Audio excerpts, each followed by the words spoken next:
was long awaited and long overdue, but extra cash in the pocket of workers has made a big difference. That is what the executive director in the Ministry of Labor is telling us tonight, while providing some insight on the impact of minimum wage increase and that it has had since materializing in January of this year. I think the minimum wage has been a resounding success.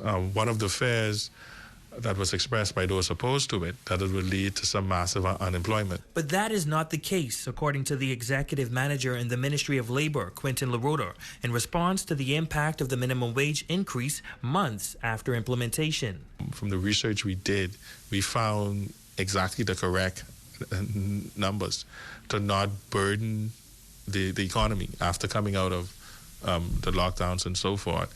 The minimum wage was increased from $210 per week to $260 per week, and LaRota says it has been a resounding success. We think that it's good to have the cost of living in the Bahamas as low as possible, and we think that the minimum wage increase was a big assistance to those who would have suffered from the cost of the increase in cost of goods and services. The increase impacted about 25% of the workforce. LaRota says without the increase, inflation would have made life extremely difficult for workers in the country. And there are a lot of people in entry-level jobs who are paid minimum wage, people who work in restaurants and so forth. But they have families, right? And they have people to take care of. And the minimum wage would have assisted them greatly, even if it's just to keep pace. You know, because had the minimum wage not been increased and the cost of sugar and flour and bread and all those things go up, out of your 210, you'd have suffered tremendously.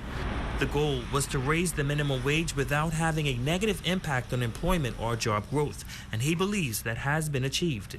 Anything that we could do to keep the economy flowing and even enhance it, I think we start there, and then we look at, okay, seeing that our economy is this way, our earnings are up, we're doing better as a country, how now we can ensure that the least amongst us are not left